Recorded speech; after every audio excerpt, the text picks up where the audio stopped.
Pour certains, le voyage est synonyme de visite guidée, tour opérateur ou bus impérial.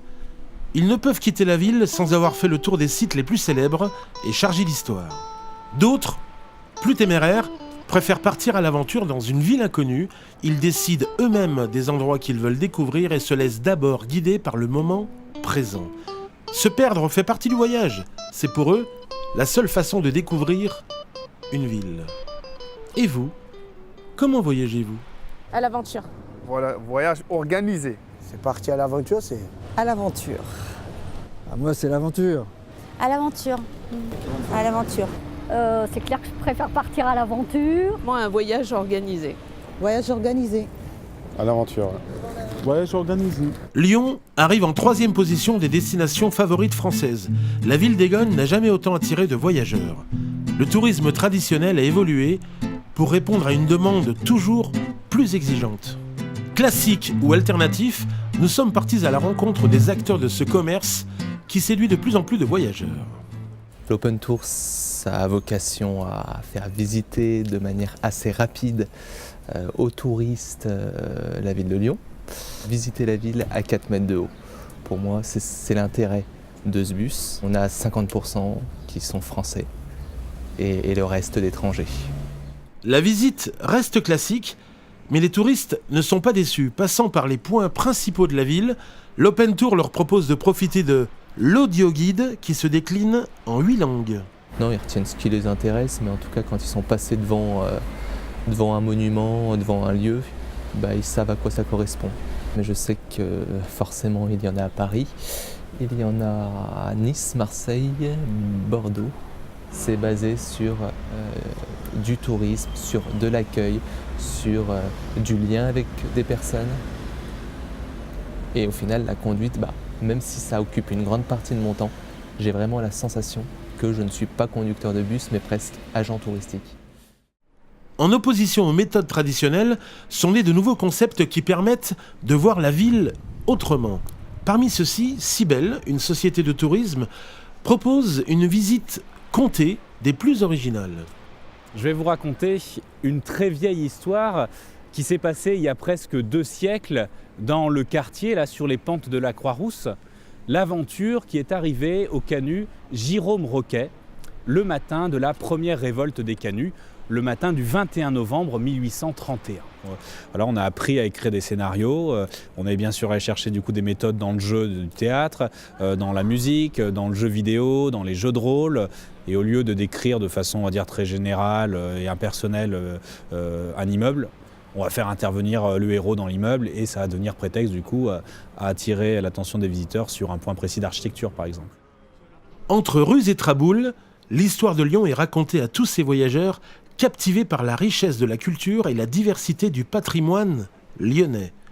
La balade dure 1h30, les édifices et les bâtiments dévoilent leurs moindres secrets et les guides transmettent leur grande passion pour la ville lumière et le théâtre. C'est un éventail d'âge en fait, qui est très grand.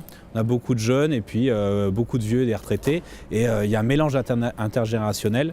Là, il y a des choses qui se passent entre générations.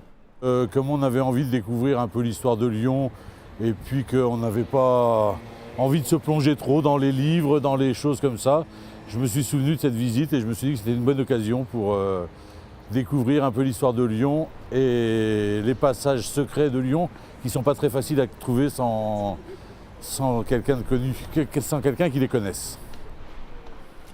Le tourisme traditionnel n'a pas de souci à se faire. Cependant, les professionnels visent désormais de nouveaux quartiers méconnus des voyageurs et qui sont pourtant en développement constant, comme la Part-Dieu ou Gratte-Ciel à Villeurbanne. Les concepts originaux se multiplient et certains misent sur le divertissement pour arpenter la ville.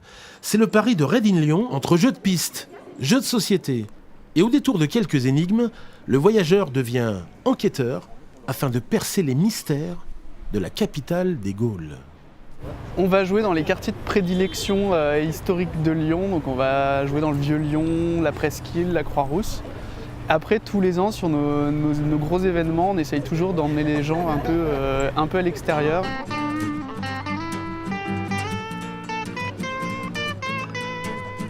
On a trouvé les 3 personnes, les 3 portraits, donc on a rayé sur notre liste de portraits. Et là, du coup, on en cherche 2 autres, si j'ai bien compris.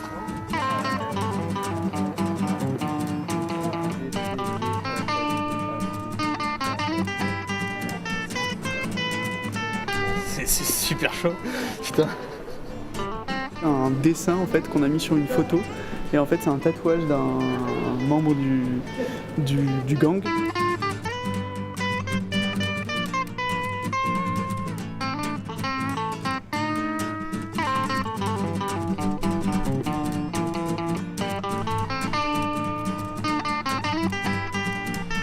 Grâce à cette évolution, des offres de plus en plus pertinentes se sont multipliées.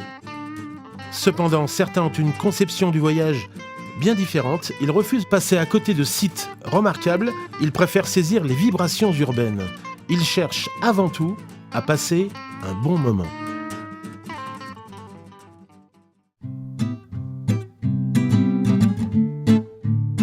Partir à l'aventure demande une certaine préparation. La librairie est souvent le point de départ du voyage. Rencontre sur les pentes de la Croix-Rousse à la librairie des Canuts. Le gros de la clientèle qui achète un guide ou des guides voyage seul.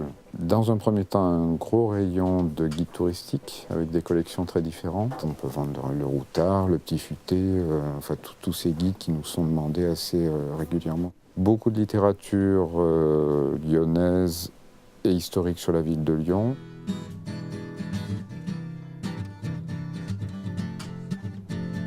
La librairie est une mine d'or pour tous ceux qui organisent leur voyage. Les guides de poche sont en quelque sorte la boussole des voyageurs.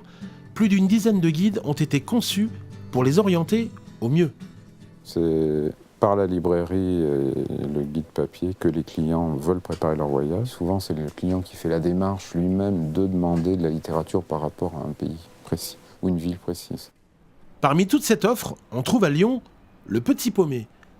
Les rédacteurs de ce guide ont un point de vue amateur, mais qui reste souvent plus proche des réalités de la ville.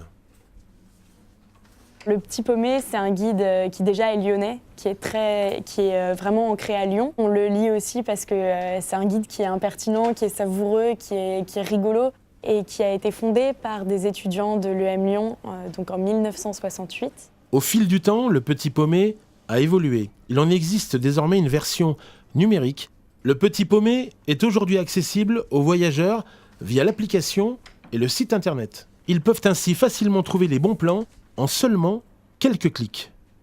On a plusieurs choses. On a donc le guide papier qui est gratuit. On répertorie vraiment de tout. On répertorie aussi bien des restaurants que des bars, que des boîtes, mais également beaucoup d'établissements, au musée, au théâtre, énormément de choses. On touche cette catégorie-là de touristes surtout par le site internet, alors que le lectorat du guide papier est une population plus lyonnaise, plus locale. L'aventure, c'est bien, mais ça creuse l'estomac.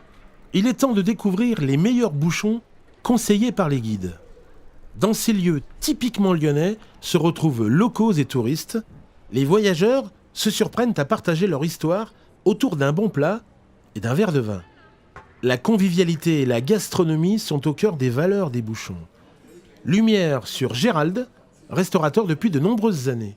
Les gens viennent dans un bouchon pour déguster un bon petit plat régional, la chaleur qui est dans le bouchon, la chaleur des propriétaires qui mettent une certaine ambiance, les clients qui viennent justement, c'est pour se décontracter. Il y a vraiment tout âge.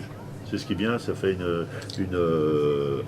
ça fait un tourisme multiculturel. Le restaurateur voit défiler chaque jour des voyageurs venant de tous horizons. Tout est fait à Lyon aussi. Par rapport à l'Office du tourisme et le dynamisme que Lyon met justement pour faire connaître sa ville. C'est à nous de leur transmettre aux gens toute notre culture.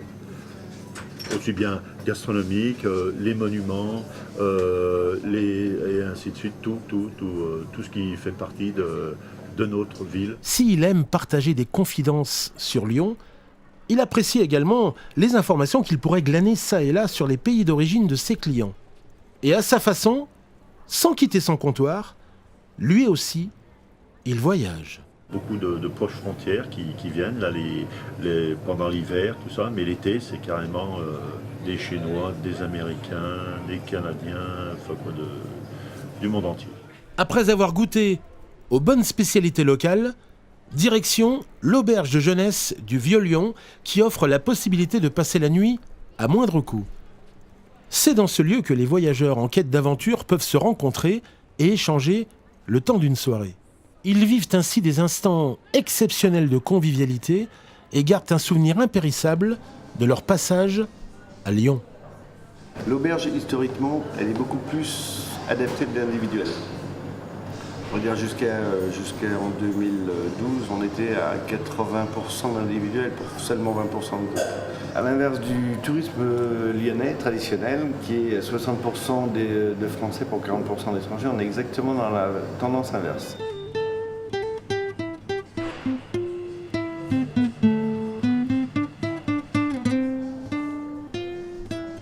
Quand je voyage, oui, j'organise plus ou moins. J'aime pas que ce soit tout organisé. À telle heure, je vais faire telle chose, mais au moins les endroits où je suis, oui. Ce qui va plus me toucher, ça va pas forcément me faire la visite touristique, mais plus d'arriver dans un bar et discuter avec quelqu'un une soirée ou n'importe où. Mais ce qui m'amuse le plus aussi, c'est vraiment me balader dans les petites rues. Il y a le petit chemin des Traboules, par exemple, qui passe un peu partout. Ça donne un peu en plus la sensation de rentrer chez les gens, même si c'est pas vraiment le cas. L'auberge est une escale incontournable pour vivre à 100% l'aventure de son voyage. La vie est une aventure, donc le voyage encore plus. Et je ne vais pas reprendre les grandes thématiques du monde des auberges, mais les voyages forment la jeunesse, donc ça veut tout dire.